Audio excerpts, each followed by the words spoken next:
Venezuela, tá? Trump fez uma declaração dizendo que estava fechando o espaço aéreo da Venezuela esse fim de semana. E já houve reações, tá? Teve um comentário de juristas, né, advogados venezuelanos, e teve também uma ligação do Nicolás Maduro para o Donald Trump. Não sei que história é essa, mas nós vamos descobrir agora, tá? Vamos trazer aqui primeiro a notícia da reação dos advogados venezuelanos, tá? Não esqueçam do like, não esqueçam de interagir aí com o nosso vídeo para a gente chegar mais longe. Advogados venezuelanos rechaçam legitimidade de Trump para fechar espaço aéreo da Venezuela. Segundo especialistas ouvidos pelo Brasil de Fato, intenções da Casa Branca são políticas para derrubar Maduro. Sim, todo mundo já sabe, né? Nós temos aí o novo Guaidó, né? Que é a Maria Corina. Inclusive já ganhou um Nobel da Paz, né? E que tá ali, e nem aquele meme do cara atrás da árvore esfregando as mãos, né? Esperando por uma oportunidade de conseguir o lugar do Maduro da Venezuela, né? Então vamos ver. Lá do Brasil de Fato, tá?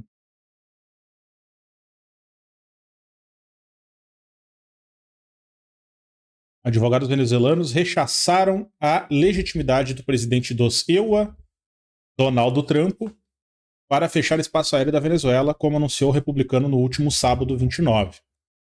Especialistas no tema, consultados pelo Brasil de Fato, afirmaram que a pretensão de Trump não tem base legal para se sustentar e que desconhece a soberania da Venezuela. Aspas. Sob a perspectiva jurídica, Trump não tem autoridade para fechar espaço aéreo de um estado que não seja os Estados Unidos, disse Rodolfo Ruiz, especialista em direito aeronáutico.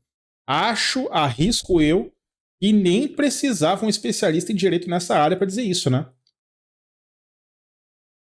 Qualquer pessoa que lide com relações internacionais já poderia falar.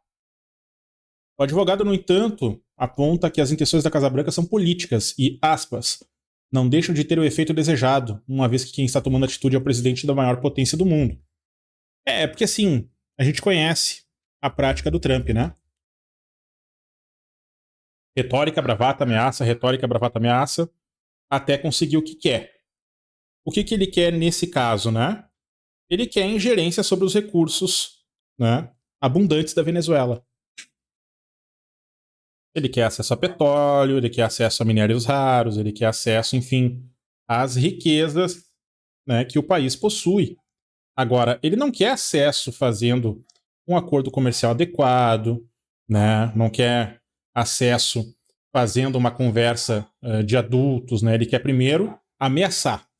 Ele quer primeiro jogar joguinhos, né? Jogar War, jogar xadrez 4D, para fazer a pessoa se colocar numa posição acuada frente ao governo americano. E daí, depois disso, ele vai conversar. Bom, nós tivemos a experiência com o Lula agora, nos últimos meses, com o tarifaço, né? E deu errado pro Trump. Trump revogou todas as tarifas agora, né? Será que com Maduro ele consegue?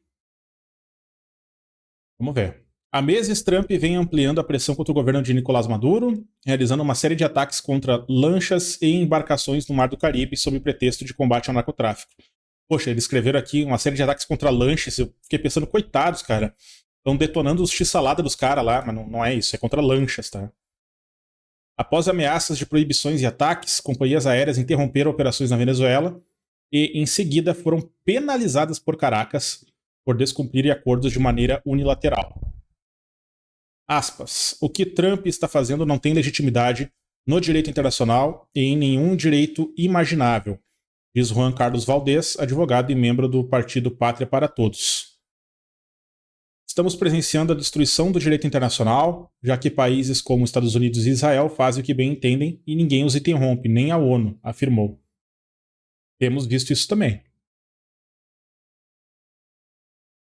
Valdez também evidenciou o caráter político da declaração de Trump, que estaria tentando iniciar, segundo o advogado, um bloqueio aéreo, depois de ter iniciado um naval com ataques no Caribe.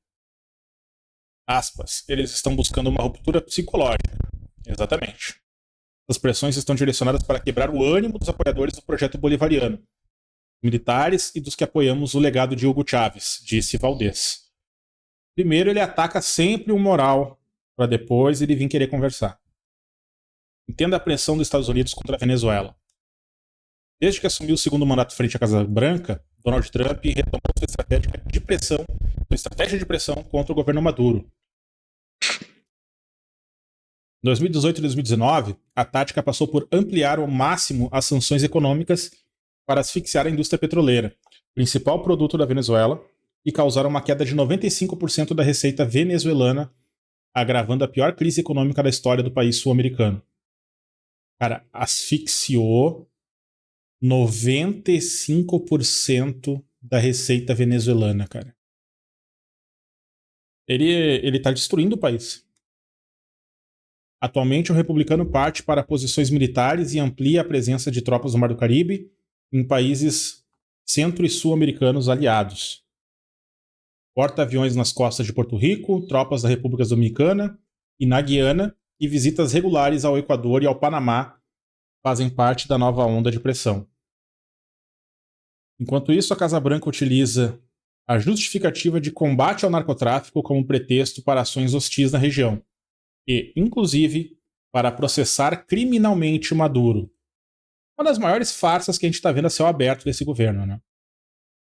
Propagação da existência de um suposto grupo internacional narcotraficante chamado Cartel de los Soles, do qual Maduro e outras lideranças venezuelanas fariam parte, alimenta a narrativa de pressão e busca dar bases legais para os ataques que já são classificados por especialistas e presidentes como o colombiano Gustavo Petro como, aspas, execuções sumárias, já que resultam na morte de tripulantes e posteriormente não têm identidades reveladas.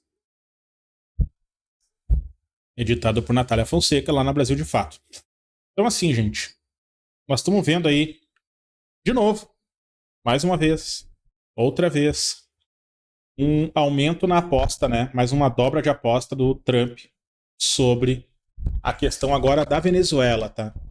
Mas eu quero ver a repercussão. Isso aqui gerou um movimento, né? Aparentemente, Maduro ligou pro Trump. Aí tem um vídeo aqui da Bia Zita Gomes comentando sobre essa questão. Eu vou botar no chat para vocês clicarem, darem like. Se não conhece o canal da Bia Zita, se inscrevam, vale muito a pena. É um canal muito bom sobre análise de relações internacionais. E vamos assistir aqui. Atualizações sobre a Venezuela, sim, Maduro e Trump conversaram. Mas não foi uma conversa muito pacífica, não. Lembrando que o final de semana inteiro Maduro tentou falar com Trump, tanto pelos canais oficiais como pelos canais não oficiais, por causa do fechamento do espaço aéreo venezuelano feito pelo Trump. No final de semana, o Trump mandou fechar o espaço aéreo da Venezuela como se ele tivesse poder sobre o espaço aéreo alheio. Não tem, mas ele criou uma sensação de pânico, principalmente para a aviação civil, porque a partir do momento que um presidente que está com todas as armas apontadas para um país diz que não é para circular naquele lugar, significa que pode ter um ataque a qualquer momento. E a gente sabe muito bem que se acontecesse um ataque e algum avião civil fosse afetado, os Estados Unidos iam argumentar que avisou que fechou o espaço aéreo. De acordo com a legislação internacional, não compete ao Trump fazer esse fechamento de espaço aéreo. Existem algumas situações onde países ou outras organizações podem fechar o espaço aéreo. Por exemplo, o Conselho de Segurança pode deliberar o fechamento de um espaço aéreo, mas depois de uma série de procedimentos. Mas nenhum país pode fechar o espaço aéreo alheio. O que a gente viu na prática é uma manipulação psicológica dos Estados Unidos sobre a Venezuela para criar uma tensão muito grande. E fez efeito porque o Maduro tentou todos os contatos possíveis. E numa das ligações entre o Maduro e o Trump deu um ultimato para o Maduro para ele sair da Venezuela. Ele disse que a família dele poderia sair em segurança se ele abdicasse do poder, mas o Maduro não aceitou isso não. Inclusive deixou em alerta todo o grupo político dele, todo o grupo militar dele para uma possível invasão e para a necessidade de uma certa reação da Venezuela a algum tipo de ataque americano. O que a gente vê ali até o momento é uma pressão muito grande. Também no final de semana, o Marco Rubio, que é o secretário de Estado dos Estados Unidos, mas que praticamente também virou ministro de Relações Exteriores, porque ele resolve todos os problemas internacionais de uma forma questionável, mas resolve, falou no Congresso americano de que, de fato, tem conhecimento que não tem autoridade nem autorização do Congresso para uma invasão à Venezuela, o que não significa absolutamente nada. Muita gente passou na mídia brasileira como se isso fosse um impedimento para os Estados Unidos atacar a Venezuela, o que é uma mentira. E por que isso é uma mentira? Porque os Estados Unidos atacou o Irã, bombardeou o Irã lá no meio do ano, sem autorização nenhuma do Congresso americano. Inclusive, houve uma discussão até sobre a possibilidade de impeachment depois desse ataque. É tudo baseado em... tudo baseado em bravata, né? Eles fazem, eles acontecem, não acontece nada com eles, e cada vez mais eles avançam nesse projeto fascista deles. Né? Marco Rubio, Donald Trump, o próprio Peter Hegseth, né, que agora não é mais secretário de defesa, né, é secretário de guerra, né? Todos eles estão alinhados em conjunto com essa retórica belicista e também enfim, de extrema direita, né, de acossar aqueles que eles querem, enfim, de alguma forma obter uma vantagem, né? É uma coisa muito, no mínimo, muito... Eu não sei a palavra certa, sabe? Cara, é fascismo, não tem. Eu ia tentar arrumar um adjetivo, mas não tem. Eles estão simplesmente ameaçando de todas as formas possíveis e imagináveis aqueles a quem eles têm algum interesse em ter ingerência, um interesse comercial ou um interesse político. Né? Eles não conseguiram tirar a farinha com o Brasil. Mas eles tentaram. Mesmo jeito que os Estados Unidos não tem nenhuma autoridade para fazer o ataque aos barcos no Mar do Caribe, porque a gente está falando de águas internacionais. Mas, ultimamente, a galera tem pego as leis internacionais e rasgado. Então, os Estados Unidos ter ou não autorização para atacar a Venezuela não é um impedimento para esse ataque. O maior impedimento que o Trump tem no momento é a opinião pública americana. Ele tem tentado desesperadamente mudar a opinião pública sobre essa invasão à Venezuela, mas ele não tem conseguido. Por isso que ele vem volta e meia argumentando, dizendo, estamos tentando conversar. Porque mesmo que ele invada a Venezuela sem aprovação do público, ele vai dizer que tentou todos os caminhos para não invadir, mas acabou sendo obrigado a fazer isso. É sempre bom lembrar que a Venezuela é uma das maiores reservas. Eles são obrigados, né, a levar democracia e liberdade para países com muito petróleo. Reservas de petróleo do mundo. Tanto que a vice-presidente da Venezuela fez uma denúncia ao OPEP. Essa denúncia ela deixa muito claro para a OPEP que os Estados Unidos estão tentando invadir a Venezuela porque querem tomar o petróleo venezuelano. OPEP, Organização dos Países Exportadores de Petróleo, tá?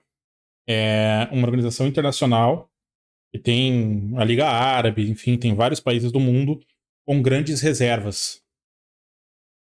Que não é nenhuma viagem, porque a gente tem, inclusive, vídeos do primeiro mandato do Trump e depois, né, no período entre eleições, o Trump dizendo que errou em não ter invadido a Venezuela, porque estava na hora de tomar aquele petróleo sim. Para quem não sabe, que a OPEP é a Organização dos Países Exportadores de Petróleo. É praticamente um sindicato do petróleo poderosíssimo, tá? A gente tem a OPEP, que é a principal, e tem a OPEP+, que são os agregados. Caso a Venezuela faz parte da OPEP. Por que ela fez essa denúncia ao OPEP? Porque ela está querendo dizer o seguinte, hoje invadem a gente, amanhã podem invadir qualquer país para tomar o seu petróleo. A gente tem que lembrar que a gente está num processo de crise energética. O fato é que a tensão aumenta cada vez mais, Maduro diz que não sai do poder e a gente está lidando muito com informações tiradas das vozes da cabeça. Então cuidado também com algumas informações como um avião da Venezuela pousou na fronteira do Brasil. Sempre averigue se isso é um fato ou um fake, porque tem muita fake news sobre a situação da Venezuela exatamente para alimentar, né, o pânico das pessoas ou até o prazer das pessoas. Como as pessoas não gostam do Maduro, elas justificam invasões a soberanias alheias. E aí lembre-se, você pode odiar um presidente, mas nada justifica a invasão de um país e sua territorialidade. A não ser que a gente esteja falando de um país que esteja cometendo um genocídio. E mesmo assim, essa invasão ela tem que ser protocolada internacionalmente. Mas o que chama atenção é que assim, antigamente, Yazita, eu preciso dizer isso, antigamente havia regras internacionais que eram cumpridas e respeitadas. Hoje em dia, dane-se. É só ver os desmandos, né, e os desvarios do Benjamin Netanyahu em Israel. Tudo que ele fez com a faixa de Gaza, com o povo palestino, e tudo que eles continuam fazendo com esse povo. E já quase não é um povo, né? Já é quase uma etnia em extinção. Então é que países que cometem genocídio não estão sofrendo nenhum tipo de invasão, mas países que são grandes reservas de petróleo estão. E daí somos obrigados, né, a comentar que essa situação ela não vai ter um desfecho positivo enquanto o Trump estiver na cadeira. Enquanto o Trump estiver na cadeira, enquanto a extrema-direita estadunidense estiver achando que pode controlar o mundo na base do MOOC, nós vamos continuar vendo isso. O que é necessário agora é uma reação forte, especialmente de países da região. Né? O próprio governo Lula, durante as negociações sobre a situação do tarifaço, colocou o tema da Venezuela na roda, né? Não se sabe até onde isso evoluiu, se isso evoluiu, se foi para algum lado, se tem a possibilidade de alguma evolução nessa área, mas o que se sabe esse assunto foi um tema durante as negociações e levaram agora à suspensão do tarifaço, né? Não se sabe em que termos e o que foi feito. Mas a gente espera que a situação se pacifique, que a situação se tranquilize, porque assim, não há uma perspectiva de tranquilizar, não há uma perspectiva de que as coisas se acalmem. O Trump é esse doido desvairado mesmo. Ele tem essa tática agressiva de negociação e é preciso entender que há uma tática de negociação, isso. Agora tem que ver até onde ele está disposto a dobrar a aposta nesse debate. Ele foi até um certo ponto com o Brasil conseguiu, de certa forma, asfixiar economicamente os Estados Unidos em áreas críticas, em áreas estratégicas para eles. E, inclusive, conseguiu fazer um lobby poderosíssimo a partir dos produtores brasileiros de carne, especialmente o JBS, Irmãos Batista, né? E foi o que realmente produziu esse resultado positivo para o Brasil. Como a terra plana capota, né? Os irmãos Joesley e Wesley Batista foram os pivôs do fim do tarifaço. Mas a questão é, teremos essa possibilidade com a Venezuela? Não sei. Diz aí o que você acha, deixa seu comentário sobre esse assunto. Esse vídeo aqui é parte de uma live que nós fazemos todos os dias às 18 horas aqui no canal, trazendo notícias que estão em repercussão, que aconteceram no fim de semana, ou que aconteceram no dia, e que a gente faz uma seleção e traz para vocês para comentar aqui. Deixa o seu like, se inscreve no canal, se puder ajudar o canal, o Pix está aqui na tela, e até a próxima.